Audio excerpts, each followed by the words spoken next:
बात कर लेते हैं बिहार चुनाव की। महागठबंधन में सीटों पर आपसी तकरार के बाद अब साझा चुनाव प्रचार अभियान पर भी संकट खड़ा हो गया है। खबर है कि कई सीटों पर फ्रेंडली फाइट के बाद आरजेडी और कांग्रेस के बीच दूरी बढ़ गई है। आज तक को मिली जानकारी के मुताबिक साझा घोषणा पत्र पर भी बातचीत आगे नहीं बढ़ पा रही है। महागठबंधन की मैनिफेस्टो ड्राफ्ट कमेटी अब तक किसी भी नतीजे पर नहीं पहुंची। आरजेडी और कांग्रेस के अपने अपने चुनावी वादे हैं। कई वादों और घोषणाएं एक जैसी हैं, लेकिन उनके साझा प्रारूप सहमति बननी है। और सूत्रों के मुताबिक आरजेडी के साथ गतिरोध खत्म करने के लिए कांग्रेस के बड़े नेताओं को लगाया जा सकता है। अशोक गहलोत आज पटना दौरे पर आ रहे हैं। तेजस्वी यादव से उनकी मुलाकात होने की संभावना जताई जा रही है।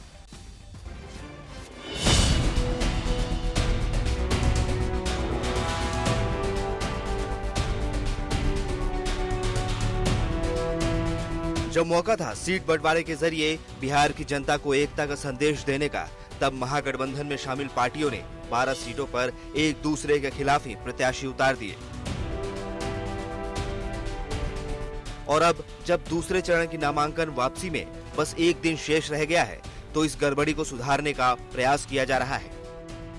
कांग्रेस आरजेडी दोनों की ओर से इसकी कोशिश हो रही है, ताकि कुछ सीटों पर आपसी टकराव पूरे चुनावी अभियान को ही गड़बड़ा न दे। इस मुद्दे को लेकर कांग्रेस महासचिव केसी वेणुगोपाल ने तेजस्वी यादव से बात की है। कांग्रेस के वरिष्ठ नेता अशोक गहलोत और प्रभावी कृष्ण अलावरू पटना पहुंचकर इस गांठ को सुलझाने का प्रयास करेंगे। उसको तुरंत सुलझाया जाना चाहिए और मुझे लगता है कि जो कांग्रेस के बड़े लीडर हैं, आला कमान के जो की तरफ से जो लोग आए हैं, वो लोग लगे हुए हैं। अशोक गहलोत साहब की भी चिंता थी, मेरी 2-3 बार बात हुई है उनसे। हालांकि सवाल ये भी उठ रहा है कि ऐसी कोशिशें तब क्यों शुरू हुई जब पहले चरण के चुनाव में नाम वापस लेने की तारीख भी निकल चुकी है। पहले चरण की वैशाली सीट पर आरजेडी बनाम कांग्रेस की लड़ाई है, वहीं बछवाड़ा, बिहार शरीफ और राजापाकर पर कांग्रेस बनाम सीपीआई है। इन 4 सीटों पर नाम वापस लेने की तारीख बीत चुकी है, इसलिए यहाँ आपसी चुनावी लड़ाई तय है। जबकि दूसरे फेज की सिकंदरा, कहलगांव, सुल्तानगंज, नरकटियागंज और वारसलीगंज पर आरजेडी के सामने कांग्रेस कैंडिडेट है। वहीं करगहर में कांग्रेस बनाम सीपीआई है, जबकि चैनपुर और बाबूबहरी पर आरजेडी का वीआईपी से मुकाबला है। अब इन्हीं 8 सीटों को लेकर आपसी सहमति बनाने का प्रयास हो रहा है। उधर महागठबंधन में इसी खींचतान को लेकर एनडीए का हमला भी तेज हो गया है। हमारे यहाँ सीट का बंटवारा हो गया, नंबर फिक्स हो गया, कैंपेन शुरू हो गया। आज भी मुख्यमंत्री जी दो कैंपेन करके आया है मुजफ्फरपुर में।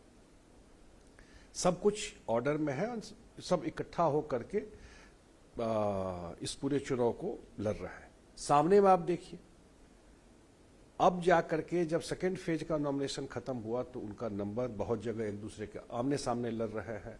न कोई आइडिया है, न कोई एजेंडा है, और पूरा जो डिसरे में जो कहता है पूरा का पूरा, वो कहने के लिए नाम है महागठबंधन, कुछ बचा ही नहीं उसमें। अब देख रहे हैं आपस में लठ बज रहा है और कांग्रेस का कैंडिडेट जहां है वहां राजद का खड़ा हो रहा है, जहां राजद का खड़ा है वहां वीआईपी से खड़ा हो रहा है। और सबसे ज्यादा अगर इसने किसी को परेशान करने का कोशिश किया तो वो वीआईपी के मुकेश सहनी को परेशान करने का कोशिश किया। और मुकेश सहनी को ये जब तक टिकट का फैसला नहीं हो गया, नॉमिनेशन का डेट नहीं आ गया, तब तक फंसा कर रखा कि कहीं भाग के एनडीए में न चला जाए। बिहार में चुनाव से ठीक पहले राहुल और तेजस्वी ने वोटर अधिकार रैली के जरिए एकजुटता का संदेश दिया था, लेकिन सीट बंटवारे में ये एकता नहीं दिखी। दूसरे चरण के नामांकन के बाद भी महागठबंधन में सीटों पर जंग चल रही है। पटना से शशि भूषण के साथ रोहित कुमार सिंह, आज तक। और इसी पर खास बातचीत के लिए हमारे सहयोगी शशि पटना से जुड़ गए हैं। शशि, महागठबंधन में खटपट की अभी ताजा खबर क्या आ रही है?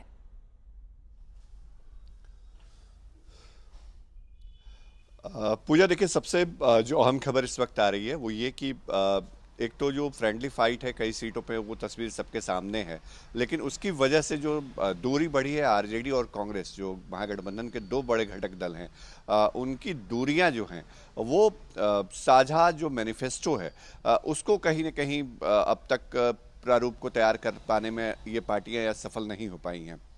जो साझा मैनिफेस्टो के लिए महागठबंधन की मैनिफेस्टो कमेटी बनाई गई थी, उसने शुरुआती दौर में बैठकें करी थी, लेकिन जो सोर्सेज हमारे बता रहे हैं हाल के दिनों में इसकी कोई बैठक नहीं हुई है। और अब जबकि चुनाव बिल्कुल सामने है, तो सबसे बड़ी चुनौती यही है कि साझा मैनिफेस्टो कब आएगा, या उसको जारी कर पाएगा महागठबंधन या नहीं कर पाएगा। कोशिश ये हो रही है कि कांग्रेस के जो बड़े नेता हैं, जो अब तक सीट की बातचीत में कहीं उनकी भूमिका नहीं रही है, उन नेताओं को इस बातचीत के लिए उतारा जाए, आरजेडी से संबंध ठीक किए जाएं। और इसी कड़ी में माना जा रहा है कि अशोक गहलोत जो आज पटना दौरे पर होंगे, वो तेजस्वी यादव से मुलाकात कर सकते हैं। और अगर उनकी मुलाकात में सब कुछ सहमति बनती है, तो कल यानी 23 अक्टूबर को एक साझा प्रेस कॉन्फ्रेंस हो सकती है, इसकी एक संभावना जताई जा रही है। हालांकि हमने पहले कई बार देखा कि महागठबंधन की तरफ से इस तरह के साझा प्रेस कॉन्फ्रेंस को लेकर के तैयारी या जानकारी आती रही, लेकिन आधिकारिक तौर पे पुष्टि हुई नहीं, कभी ये प्रेस कॉन्फ्रेंस हो भी नहीं पाई। अब तो टिकटों का बंटवारा हो चुका है, उम्मीदवार मैदान में है और कई सीटों पर जो टकराव है घटक दलों के बीच, वो देखने को मिल रहा है। पूजा, चलिए, बहुत बहुत शुक्रिया शशि तमाम जानकारी के लिए।